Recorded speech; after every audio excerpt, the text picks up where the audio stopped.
Yo acabé la ESO, pescaba por ahí por el muelle, y un día, si era buena, pues metíme en un barco. Y a ver si aquí la doña Elsa se anima. Pero estudiada, de patrona. Porque yo, por ejemplo, cuando decía que iba a ir a la mar, todo el mundo, es que es durísima, no sé qué. Y yo, sí, claro que es dura, pero a ver, yo tampoco veo a alemanes de 3 metros ir a la mar, ni echan rayos láser, son paisanos normales. Entonces, ¿por qué no vas a poder? No creo que haya trabajos para hombres ni trabajos para mujeres. Hay que ponerle ganas y actitud y ya está. De hecho, la guaja mía, en la escuela, tienen que enseñar yo lo que yo un poco la tierra y la mar. Cuidado. A mí la mar es otro mundo, no sé, a mí y en mi vida. Mi padre ya era marinero y luego pues yo lo mamé con él. Empecé a pescar aquí en 2006, pero trabajando en la hostelería. 1.000 millones como Adu, que vengan. Luego aquí pierdes la noción del tiempo, aquí se te pasa el día y a veces que no mires ni el reloj. Que habrá quien no lo quiere y prefiere estar en una oficina. Yo me gusta más estar al aire libre. Luego aparte yo en fin de semana cojo la caña todavía. Es una pasada.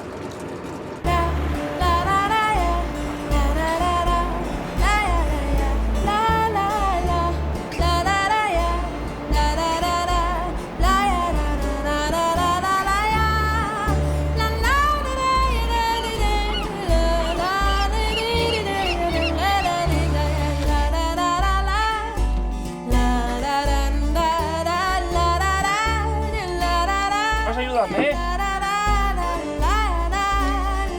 ¿Ya sabes tú?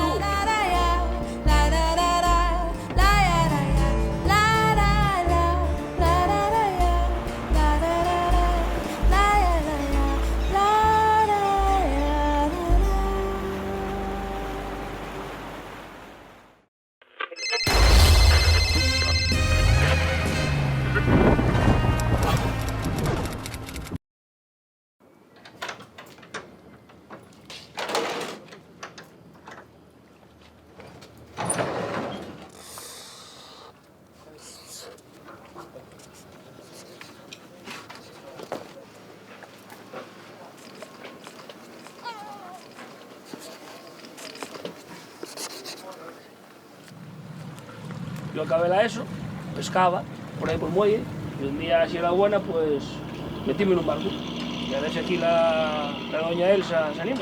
Pero estudiada, de patrona. Porque yo, por ejemplo, cuando decía que iba a ir a la mar, todo el mundo, es que es durísima, no sé qué. Y yo, sí, claro que es dura, pero a ver, yo tampoco veo a alemanes de 3 metros ir a la mar, ni echan rayos láser, son paisanos normales. Entonces, ¿por qué no vas a poder? No creo que haya trabajos para hombres ni trabajos para mujeres. Hay que ponerle ganas y actitud y ya está. De hecho, la guaja mía, en la escuela, tienen que enseñar yo lo que yo un poco la tierra y la mar. Cuidado. A mí la mar es otro mundo, no sé, a mí y en mi vida. Mi padre ya era marinero y luego pues yo lo mamé con él. Empecé a pescar aquí en 2006, pero trabajando en la hostelería. 1.000 millones como Adu, que vengan. Luego aquí pierdes la noción del tiempo, aquí se te pasa el día y a veces que no mires ni el reloj. Que habrá quien no lo quiere y prefiere estar en una oficina. Yo me gusta más estar al aire libre. Luego aparte yo en fin de semana cojo la caña todavía. Es una pasada.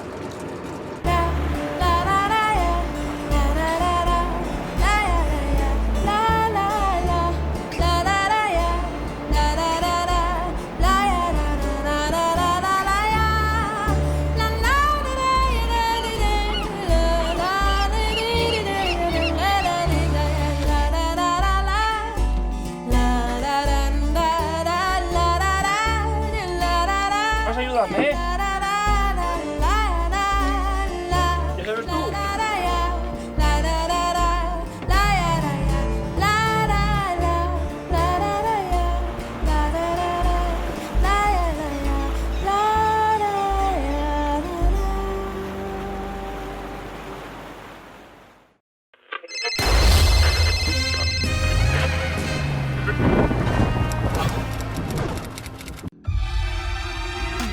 Subimos a lo más alto para llegar hasta ti. Boxon 3 Comunicación Natural. Colaborador oficial de la Semana Negra de Gijón.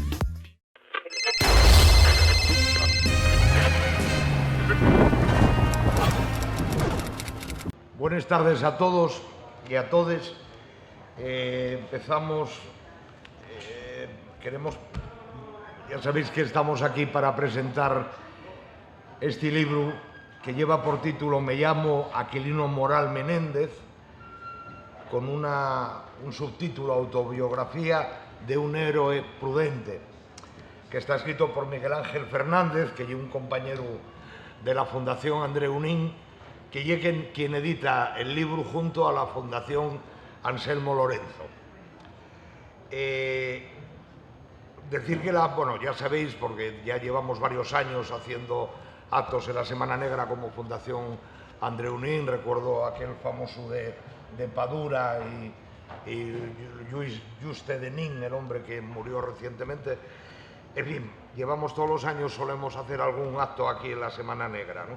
La Fundación Andreu Nin tiene un objetivo fundamental, que es recuperar de alguna forma la memoria de toda una serie de personas que quedaron apartadas de la historia. La historia hay una especie, cierta suerte de tarta que se reparten los que ganen los procesos históricos.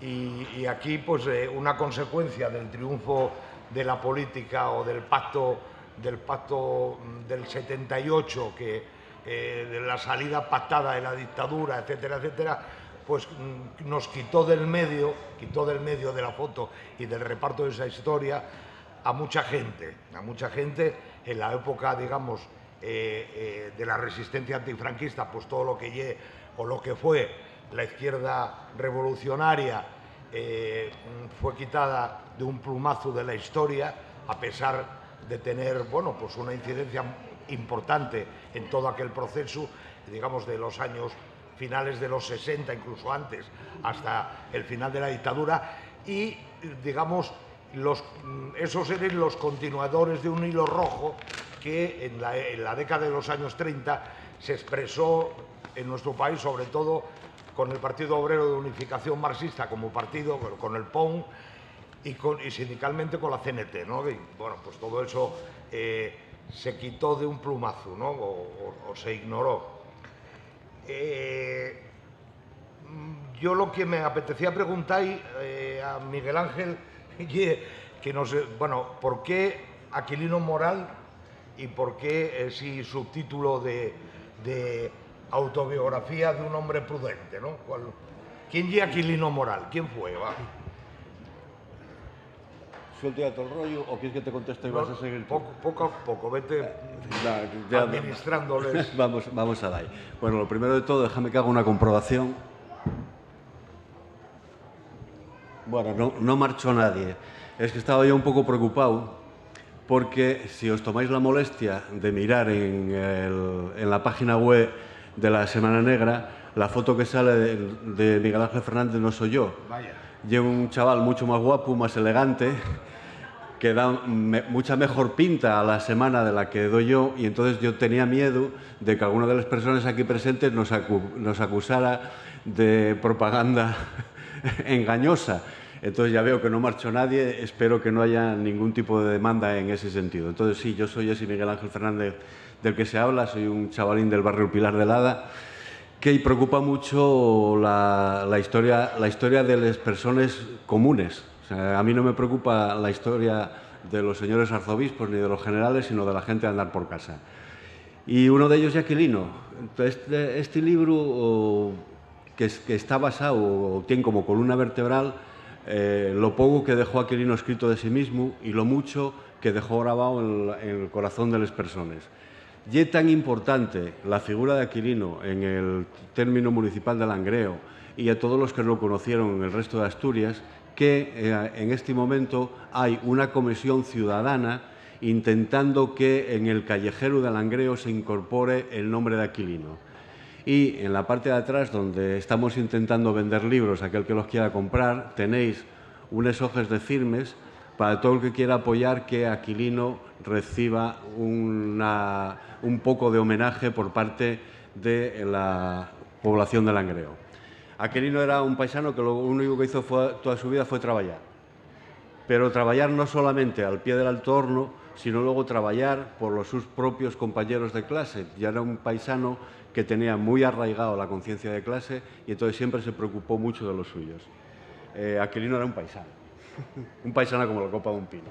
¿Más preguntas o sigo con rollo? No, yo conocí a Aquilino, solía venir por Gijón a primeros de los 70, 71, vamos, a primeros de los 70, para las reuniones de lo que fue el Comité de Solidaridad Obrera de Asturias, en principio, y luego el Fondo Unitario de Solidaridad, el FUSOA, ¿no? Primero fue el comité y la Comisión Obrera, porque hubo un primer intento de que fuese unitario, pero precisamente se ponía en cuestión la presencia de la CNT y de Aquilino en ese fondo unitario, y no hubo manera de construirlo y se anduvo. Este fondo unitario estuvo roto durante más de un año hasta que por fin se dio por bueno, ¿no?, la presencia de la CNT y de Aquilino en aquel fondo, ¿no? Lo ponía en cuestión el PC y bueno, otra gente, Uso, Cras, etcétera, entendía que no se debería hacer así. Y venía por aquí, cada vez que venía recuerdo que de pronto aparecía la batalla, ¿no? Él venía y al día siguiente ya teníamos en gesto la batalla, que venía editada de Francia, claro, aquello era un lujo, ¿no? Ediciones de imprenta con varios colores, vamos, el nombre de la batalla y la fofeta y tal en rojo y lo otro negro, en fin, comparado con las cosas que editábamos aquí en la Fabiola, en el mejor de los casos, pues aquello era una verdadera maravilla, ¿no? Y Aquilino, además, era Mario Guzmán, ¿no? Firmaba los artículos en la batalla como Mario Guzmán. Pero cuéntanos tú, o sea que... Venga, vale, me alegro, ya. Vamos a ello. Primero, el libro costó trabajo que se adelante y yo estoy muy contento fundamentalmente porque no fue fácil, no era fácil poner de acuerdo a dos sensibilidades como la Fundación Andreu Nin, con una tradición marxista por una parte, y la Fundación Anselmo Lorenzo con una tradición anarcosindicalista por la otra, cada uno con su funcionamiento y demás. Conseguimos que el libro saliera adelante, toreamos todo lo que pudimos torear y aquí está, ya en la calle, inclusive tuvo dificultades de carácter técnico y varias cosas, pero bueno, aquí está y yo creo que salió un libro bastante apañado donde se cuenta la historia de Aquilino. Veréis en él, primero, que está, como yo os decía, la autobiografía que él mismo dictó a uno de los nietos. Este libro nace porque entre el señor Barreal, que está puesto de pie ahí en la parte de atrás, que está casado con una nieta de Aquilino, y yo, estábamos tomando unos vinos en La Felguera, en La Fontana, en el año 2016, y yo expresé mi preocupación de que el movimiento obrero de La Felguera, que había sido un movimiento obrero muy, muy, muy importante, no tenía su historia. Iba a morir toda aquella generación que estuvo en aquel momento en la cabecera y no teníamos puesto todo eso por escrito. Entonces me dice Barreal, pues en mi casa hay una parte del archivo de Aquilino. Me la dejó, un mamotreto así lleno de papeles de todo tipo y condición. Empezamos a trabajar sobre ello y vi que había algo sobre lo que poder trabajar. Desafortunadamente, eso era solamente una parte y no excesivamente grande de los archivos personales de Aquilino. Había otra parte que estaba en manos de otra rama de la familia, uno de cuyos miembros me dijo que, por orden de su abuelo, había quemado los archivos. Resulta un poco sorprendente que mandara a quemar una parte y no mandara a quemar la otra. Cada uno cuenta la historia de una manera. Yo me alegro mucho de que se haya salvado esta parte. Y anteayer, hablando con Paco Ignacio Taibo Dos Palitos, que él fue muy amigo de Aquilino, fue mucho por su casa, y me dijo, no, déjate de historias con lo de Aquilino, que los archivos de Aquilino estaban enterrados en su casa. Yo estuve con él cavando, buscando unos lates donde estaban los archivos. Porque también otra versión que a mí me había llegado era que estaba en un zulo, en un desván. Yo tengo unas fotos hechas en la casa de algo que se parecía a eso. Paco Ignacio Taibo dice que sacaron de allí algunas cosas que pudieron aprovechar y que están reflejadas en su libro. Sea como fuera, espero que en el futuro vayan apareciendo más cosas y pueda complementar todo esto. Porque la vida de Aquilino es una vida francamente interesante. Aquilino nació en el año 1893, un poco tiempo después de cuando Palacio Valdés describe en La aldea perdida la situación en la cual se vivía en la cuenca del Nalón antes y después de la industrialización. Palacio Valdés pone en el prólogo, antes del prólogo, una frase que decía «Et in Arcadia ego», yo vivía en la Arcadia. Es decir, que para él la situación antes de que llegara la industria y la minería era una situación absolutamente bucólica, donde todo el mundo vivía muy bien, y llegó la minería y la siderurgia a destruir toda esa forma de vida. Bueno, primero, Asturias no era la Arcadia, en Asturias pasabas muchísima fame, por muchas razones, porque la poca riqueza estaba concentrada en muy pocas manos, la inmensa mayoría de la gente tenía dificultades y hubo grandes hambrunes que se incrementaban de una manera exponencial los años en los cuales en el mes de agosto había esta brumilla asturiana que impide que salga el sol y que por tanto puedan crecer los pocos cereales que entonces había aquí. Cuando llega la minería y cuando llega la industria cambia esto radicalmente. Lo que sería el paisaje físico, el paisaje político, el paisaje urbano, el paisaje social cambia de una manera radical, porque aquella gente que malvivía con un cacho huerta, con una manzana y si acaso con una vaca y si acaso con un gochín, de repente va a trabajar a la mina o va a trabajar a la siderurgia y cada mes lleva para su casa un porqué. Inmediatamente de que se transforma todo esto, viene la siguiente cuestión. El gran patriarca de la siderurgia langreana y asturiana, que fue Pedro Duro y Benito, deja escrito en su correspondencia que él consideraba que en su fábrica no había ningún militante de la Internacional. La Internacional se llamaba entonces porque se había fundado la Asociación Internacional de Trabajo en Londres y todos aquellos que se adherían a ella solamente se identificaban por este nombre, no habían aparecido las siglas que nosotros conocíamos. Efectivamente, él decía que en su fábrica no había ninguno porque sería el mayor disgusto, si él se enterara, sería el mayor disgusto que le pudieran dar sus trabajadores. Y subrayo el posesivo, sus trabajadores. Pero ciertamente la industria trae como consecuencia que haya trabajadores, los trabajadores se conciencian rápidamente y se empiecen a agrupar. Primero, en asociaciones de ayuda mutua.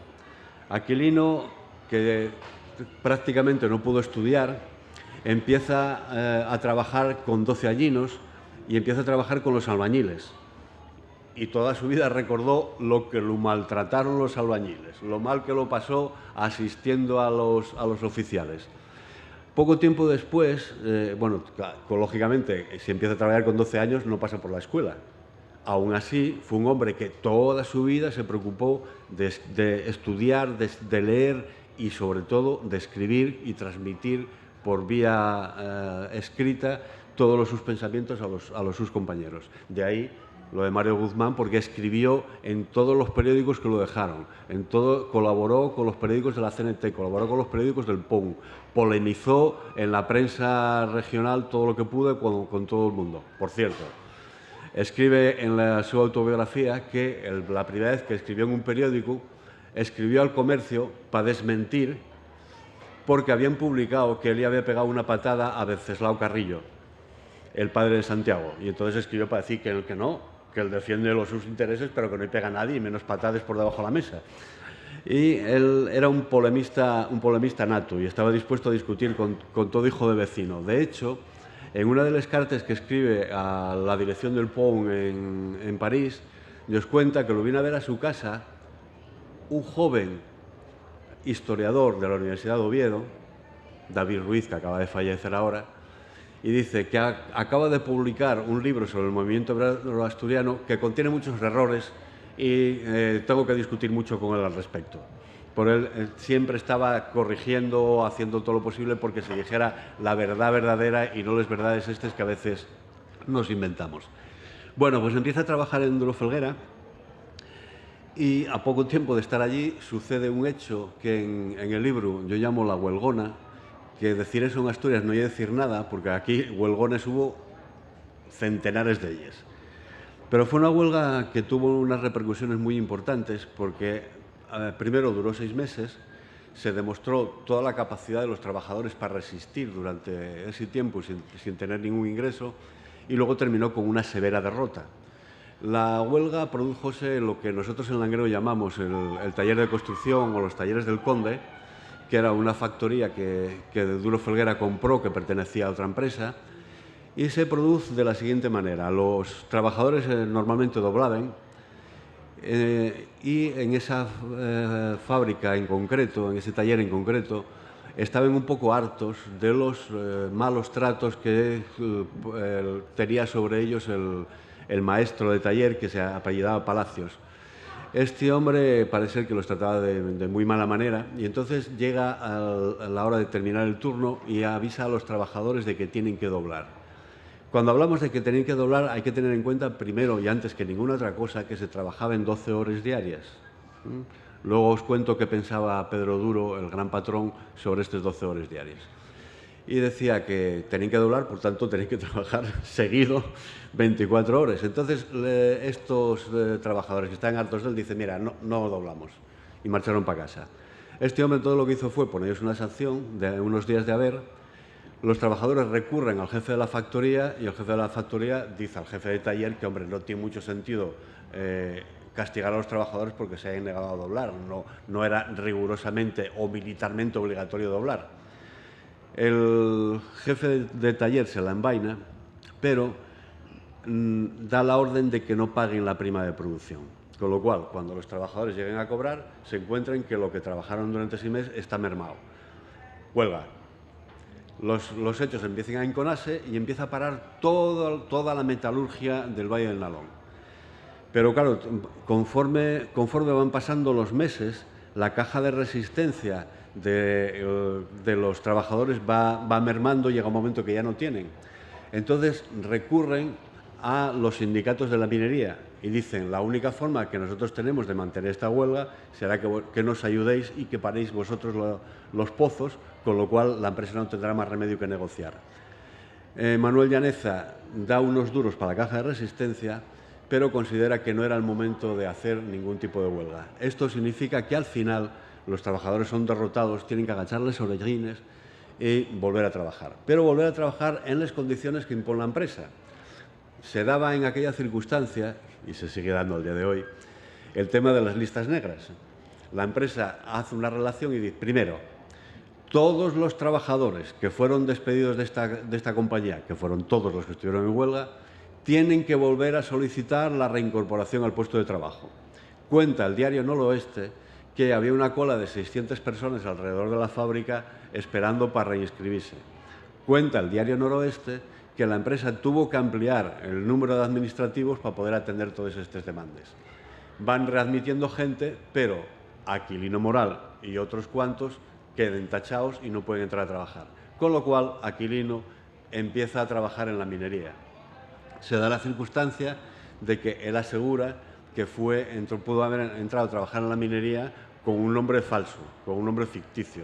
De curioso porque la mina pertenecía al mismo amo que la siderurgia.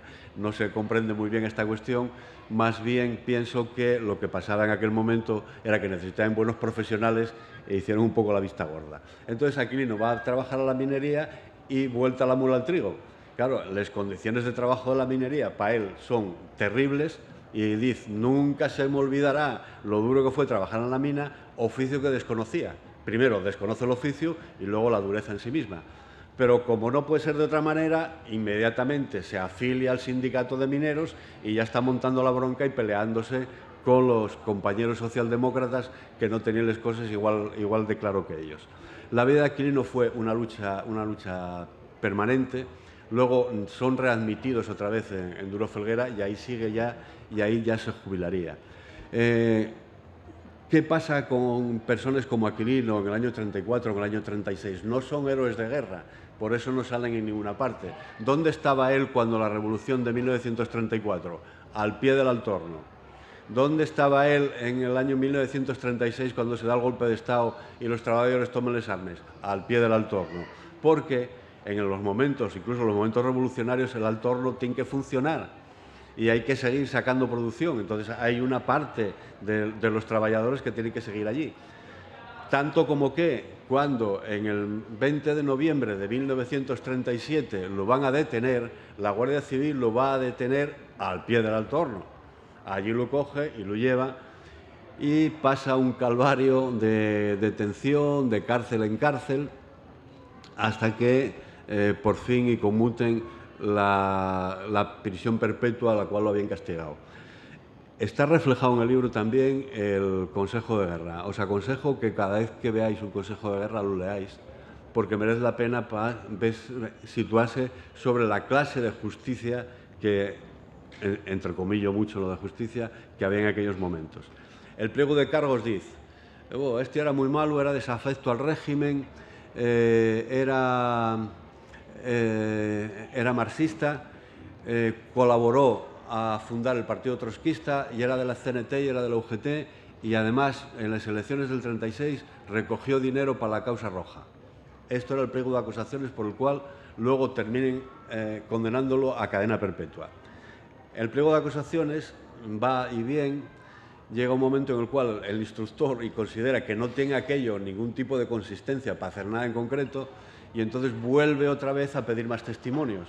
Entonces, es curioso ver los testimonios donde dicen todos exactamente lo mismo y con las mismas faltas de ortografía que hizo el primero que hizo el pliego de cargos.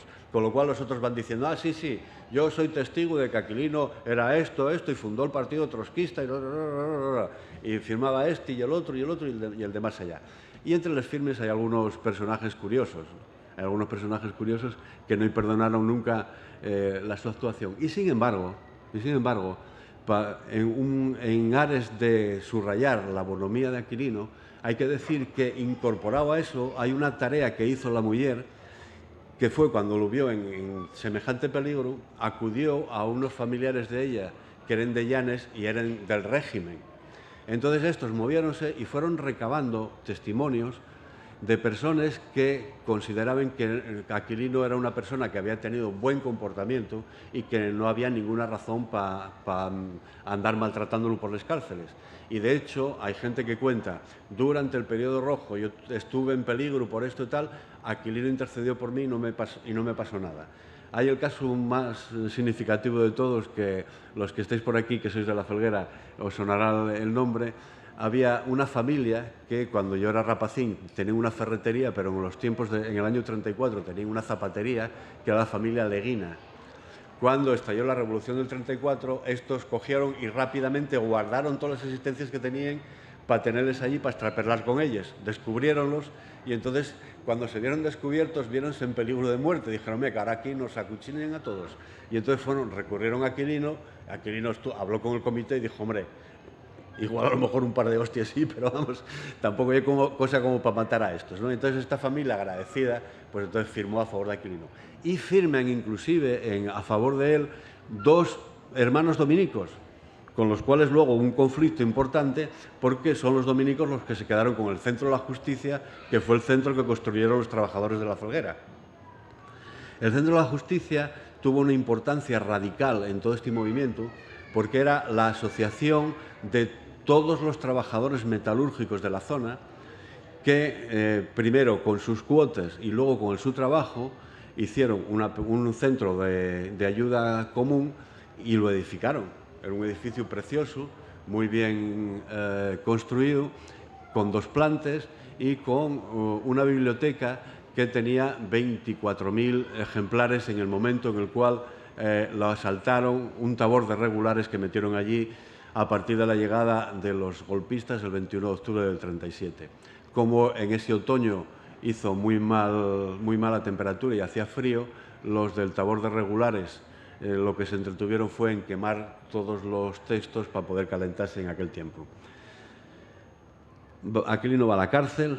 En la cárcel vuelve a resucitar la historia de la Alianza Obrera con la que estuvo trabajando en el año 34. Sale de la cárcel y a los 10 minutos ya está reconstruyendo la alianza sindical entre la CNT y la UGT para intentar que los trabajadores vayan conjuntamente.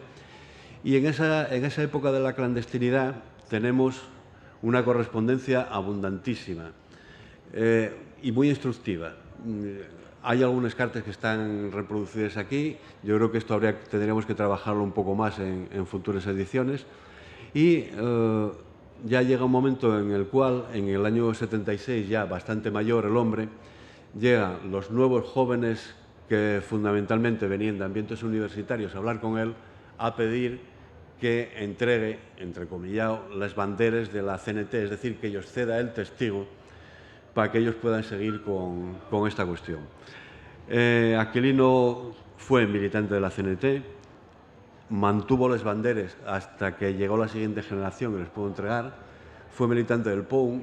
Con esto siempre tengo debate con algunos anarcosindicalistas que dicen, eso del POUM. Bueno, eso del POUM es tan importante como que, en el libro lo veréis, en el año 36 hay un anuncio pagado en un periódico en el cual el POUM, conforme va cayendo el frente norte, dice todos los de la zona de Palencia y todas estas cosas cuyas unidades fueron disueltas, vayan a casa de Aquilino Moral en tal dirección en el pueblo de La Felguera. Si eso no es militante del POUM, va a gemar si lo vea. Aparte de las colaboraciones, de la asistencia, la invitación a congresos, los escritos en el periódico, las suscripciones a la batalla, etcétera, etcétera, etcétera. Me acaba de sonar la campana de los 5 minutos. Resumir la cuestión de la bonomía de Aquilino, de persona capaz de discutir con todo Cristo y ser firme en sus posiciones sindicales y políticas, pero a la par ser lo suficientemente comprensivo con los rivales políticos. Y uno de los detalles de bonomía está también escrito en el libro de su propia mano, cuando cuenta que cuando empezó a fundirse el Frente del Norte, José Luis Arenillas, que formaba parte de la dirección del POUM en el País Vasco, y ofrece la posibilidad de salir en un barco antes de que entren los fascistas a masacrar gente. Entonces él plantea la posibilidad, pero en casa la mujer dice que ella no está dispuesta a salir porque uno de los hijos, que era el mayor, aun cuando no tenía edad de estar en el frente, sí estaba como reservista y no podía salir de la zona republicana. Y la mujer dice, yo no salgo sin los hijos, y entonces él dice, y yo en solidaridad con mi compañera no salgo, aquí me quedo, lo cual él dirá más adelante que me trajo unas consecuencias bastante duras, pero en definitiva nunca se arrepintió de tomar esa decisión. Pongo les gafes de ver, porque él resume, y esto lo utilizamos de colofón en este libro, que os recomiendo seriamente que lo leáis, porque refleja la situación de una persona exactamente igual que cualquiera de nosotros, que en un momento determinado se ve envuelto en un conflicto que genera otros sinvergüenzas. Dice Aquilino, a pesar de haber conocido las incidencias enumeradas, de las que algunas me resultaron muy desagradables, sigo arrimando el hombro a la obra que creo el único camino para la redención de los desheredados. Este Aquilino honra a Aquilino Moral. Firmar, por favor, para que pongamos una calle en La Felguera, que lo merece de sobra. Gracias.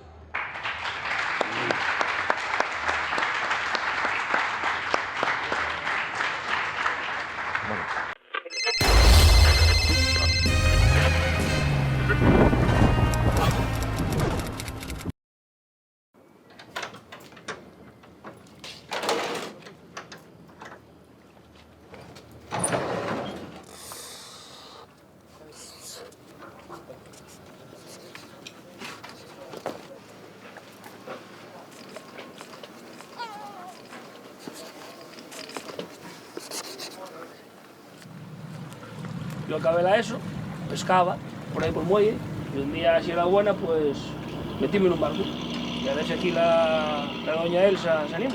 Pero estudiada, de patrona. Porque yo, por ejemplo, cuando decía que iba a ir a la mar, todo el mundo, es que es durísima. Y yo, sí, claro que es dura, pero a ver, yo tampoco veo a alemanes de 3 metros ir a la mar, ni echan rayos láser, son paisanos normales. Entonces, ¿por qué no vas a poder? No creo que haya trabajos para hombres ni trabajos para mujeres. Hay que ponerle ganas y actitud y ya está. De hecho, la guaja mía, en la escuela, tenían que enseñar yo lo que yo un poco la tierra y la mar. Cuidado. A mí la mar es y otro mundo. No sé, a mí y en mi vida. Mi padre ya era marinero y luego pues yo lo mamé con él. Empecé a pescar aquí en 2006, pero trabajando en hostelería. 1000 millones como Adu, que vengan. Luego aquí pierdes la noción del tiempo. Aquí se te pasa el día y a veces que no mires ni el reloj. Que habrá quien no lo quiere y prefiere estar en una oficina. Yo me gusta más estar al aire libre. Luego aparte yo en fin de semana cojo la caña todavía. Es una pasada.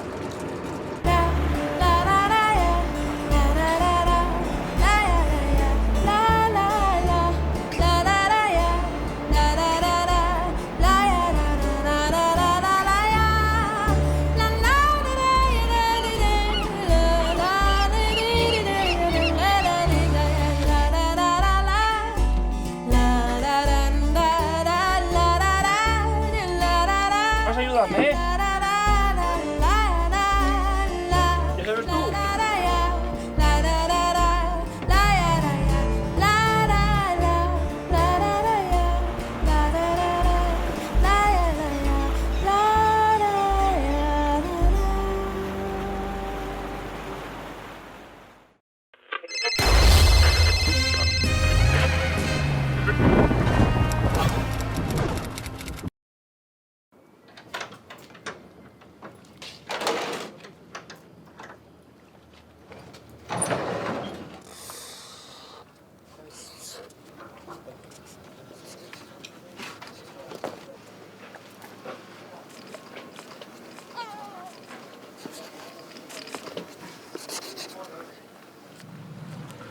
Yo acabé la ESO, pescaba por ahí por el muelle, y un día, si era buena, pues metíme en un barco. Y a ver si aquí la doña Elsa se anima.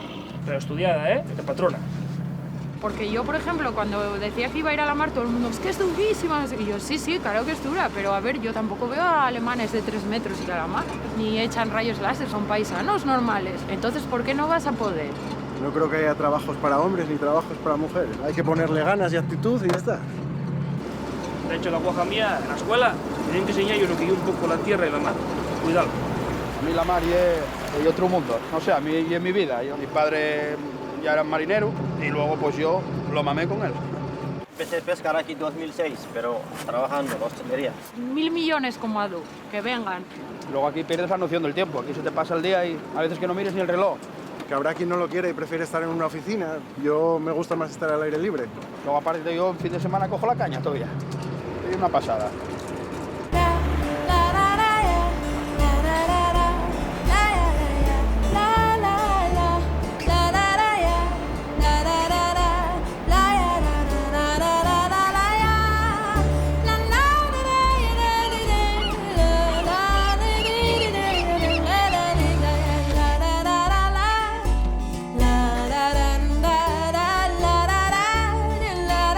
Vas a ayudarme, ¿eh? ¿Ya sabes tú?